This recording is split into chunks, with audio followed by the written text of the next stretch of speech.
Picture this. You're wearing your tuxedo. She's wearing a white dress, walking down the aisle of a church, or maybe it's outside and there's flowers and there's music playing and you're getting teary-eyed, and you look over at your best buddy or your brother who's standing next to you and he's laughing at you for getting teary-eyed. Maybe he's a little bit teary-eyed too. And she walks up to you and you say your vows. You don't say for better or not so bad. You say for better or worse. We're going to get into what that means and talk about how to be a better husband right after this. Warning, applying these principles may change your life. People will look at you differently. You'll walk straighter, live bolder, and find out who you are. This is the Manlihood ManCast. Here's your host, Josh Hatcher.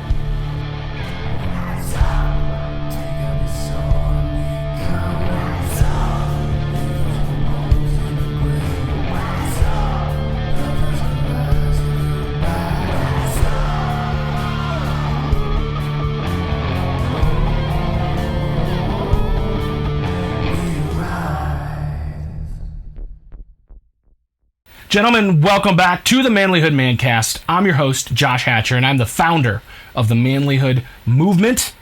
If you want to find out more about what this is, you can go to manlihood.com. We've got a store there where you can purchase some manlihood apparel, like the cool Man the Heck Up t-shirt that I'm wearing. It's got a cool red skull on the front, and it says Man the Heck Up on the back. We've got other cool, fun shirts for men, hoodies, t-shirts, things like that, as well as some books and ebooks and other resources for men, and more things on the way. But we've also got, and this is probably the part of the manlihood movement that I'm the most proud of, and that is the Manlihood Man Cave. This is our private Facebook group where there are men from all over the world, primarily men from all over the US. That's probably where most of the men are from, but they're from all over the world. And in that group, we will discuss what it means to be a better man, what it means to be a good man, and all of the topics related to that. You know, I'll share my insights a lot, but you guys, there are men who will get in there and they'll say, man, I'm struggling with this, and the other guys will chime in and they will give advice. And the advice that is given is really good, and it's from a variety of perspectives, okay? You know, a lot of people say, man, all that manlyhood stuff, you know, I know Josh is a Christian and I don't need all that God stuff in my life. And I'm going to tell you right now, I know what you're saying. I just want you to know and understand that this is not just for Christian men, okay?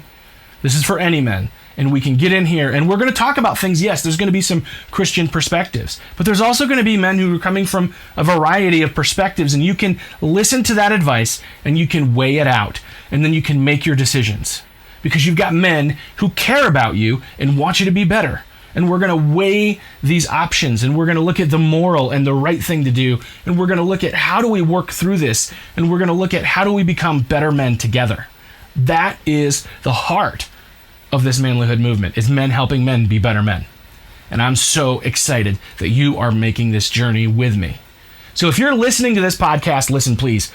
Comment, like, subscribe, share, leave us a review on iTunes. All of the things that you can do to please help us get the word out. Because I truly believe that this movement is not just for me, it's not just for you, this is for all of the men in the world. But it's going to take you, and it's going to take me to help spread the word to those men. So let's do this. For better or not so bad, how to be a better husband.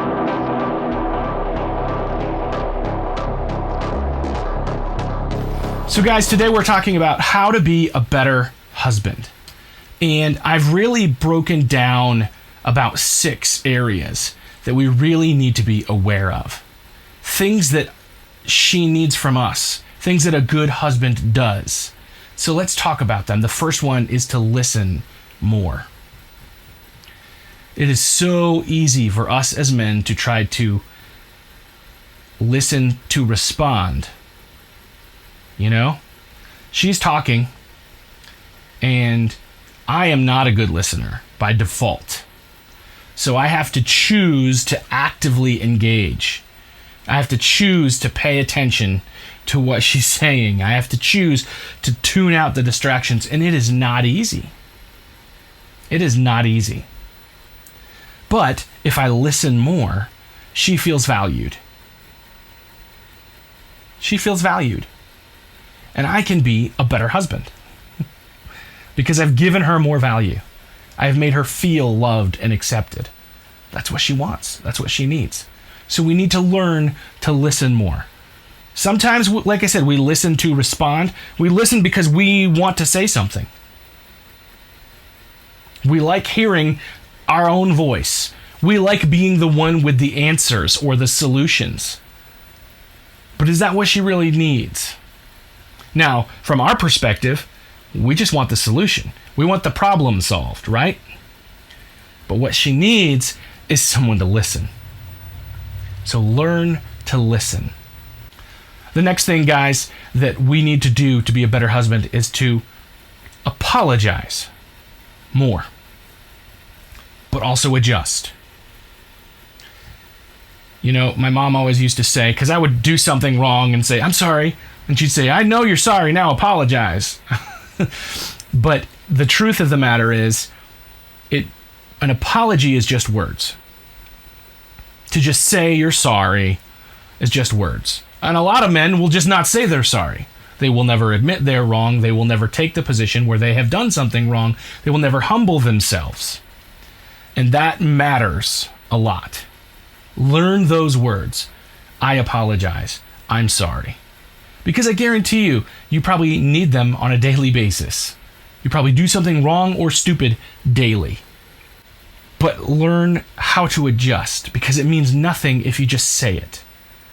If you pop off and lose your cool and yell and say you're sorry, but you do nothing to adjust, if you don't try to correct that wrong behavior for the next time, what did your apology mean? Nothing. Nothing. That doesn't make you a better husband. That just makes you a husband who's good at pretending to be he's sorry. The next thing that a man needs to do if he wants to be a better husband is he needs to educate himself. This kind of branches off into three little subcategories. There's three things that you need to educate yourself on. And the first one is you need to study her. Pay attention to her.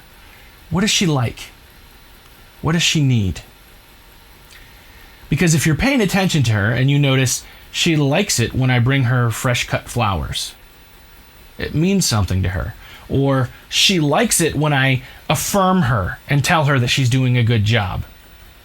You know, if you haven't read the book, The 5 Love Languages, I highly recommend it because you'll learn and understand that everybody has a primary way that they like to give and receive love and affection.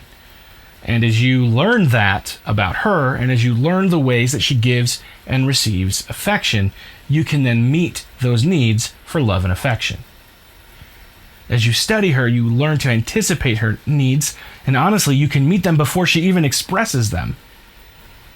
That's a good thing.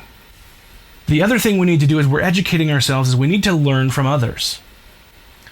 Have people in your life that you can learn from, that you can go to and ask questions. Not people that you can go to and vent about how bad your marriage is, although sometimes you do need that. But you need people that can tell you, man, you know, this is how we solved that problem. Or this is probably how you can get better at this. Or, man, I'm sorry to tell you this, brother, but you're in the wrong here and you need to go make that right. You need those people in your life. You need older couples in your life who've been through hell and back again that you can spend time with and watch how they handle conflict. You need to spend enough time with them to see them work through that conflict. You know, a lot of parents, when they're raising their kids, don't ever fight in front of their kids, and then their kids never learn how to handle marital conflict. Or maybe they fight in front of their kids the wrong way, and then they never learn how to handle marital conflict. But make sure that you get around people that you can learn from their mistakes, learn from what they've done wrong, learn from what they've done right. And the other part of this, and this is a hard one for a lot of men, is be teachable. If you are going to educate yourself so that you can be a better husband, you have to be teachable. If you know everything, nobody can teach you. What good are you if you already know everything? Because you don't. I don't. I don't know everything. I wish I did. I really do. I wish I knew a lot more than I do. But the honest truth is, we don't know everything. And if you want to be a better man, if you want to be a better husband, you need to be teachable. You need to be able to learn. You need to admit that you don't know things, and you need to be able to have an open mind when something comes your way that you can learn from. Guys, the fourth one I talked about a little bit when I talked about studying her and reading that book, The 5 Love Languages. Know her love language. How does she respond to you, to love? How does she give love? Learn it about yourself as well. What is your love language? I'm telling you guys, this makes all the difference in the world. You know, if her love language is quality time, and you're always working overtime and you're never home because you want to buy her things, she doesn't care about the things. She cares about the time she spends with you. If her love language is physical touch, and again, you're never around to touch her, or when you get angry or she gets angry, you back up and you give her space. She didn't need the space. She needed to be comforted and touched and reassured. Or maybe it's acts of service. So, you know, you want to be close to her. You want some sexy time, and she just wants somebody to do the dishes. Because she can't even think about that because there's a sink full of dishes downstairs. There are 5 love languages, and everybody has a primary one. But I do believe that we all have a little bit of all of them. And sometimes we have a secondary one that's also pretty high. Take the time to learn them. Take the time to study them. Buy the book. Read the book. If you don't like to read, get the audiobook. If you can't even pay that much attention, at least learn what they are and how they work. Go to the website and learn a little bit about the 5 love languages. And learn what hers is. Take one of those quizzes and learn how does she give and receive love so that you can give love the way that she needs it. It would really help if you both did this because she can then understand how you receive love. And if she does, then both of you are working to try to show each other in a way that you can understand. Guys, the next thing that is going to make you a better husband is just shut your mouth. Just shut up. Just shut your mouth. I can't tell you how many arguments would have been over in a fraction of the time. But I had to keep going because I had to win. I had to be right. And honestly, I caused a lot of damage. Just shut up. This can go a couple ways. One, if you're teachable, then you can admit that you might be wrong.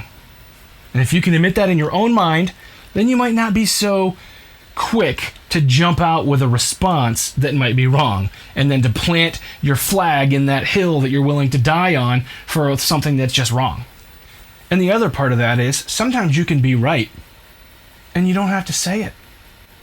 Sometimes you can be right without saying I told you so.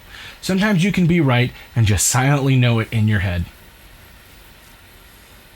That's fine. It's good. You don't have to smirk. You don't have to nod. You don't have to laugh. You can just be right and be okay with it. If you're humble enough, you'll know that you're probably right a lot less than you think you are. This is also especially true, guys, when it comes to how you communicate with this woman. Do not belittle her. Do not insult her. Draw some lines in the sand early on. And if this is later in your relationship and you've been doing these things where you insult or belittle or make fun of as a joke, stop.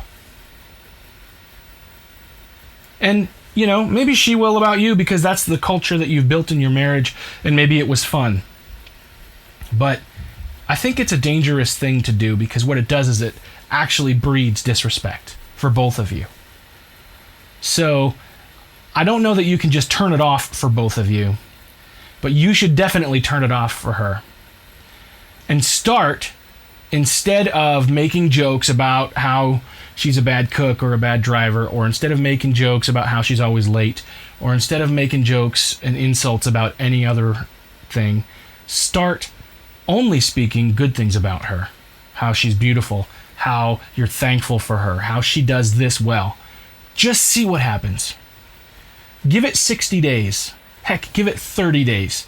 Turn off all the insults and the jabs and the I told you so's and all of those things, and just only speak kind words.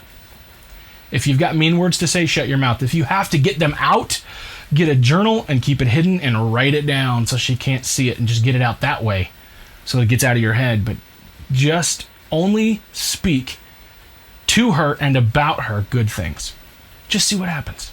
Since we're talking about speaking, this is the next part of this, guys, is that communication goes both ways. So in Communications 101 in college, and honestly, really anybody can know this, but the technical definition of communication means that you have a transmitter and a receiver. So communication is when a transmitter transmits a message and the message is then received.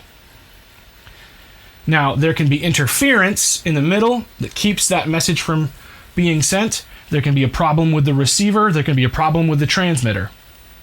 When those things happen, communication does not happen.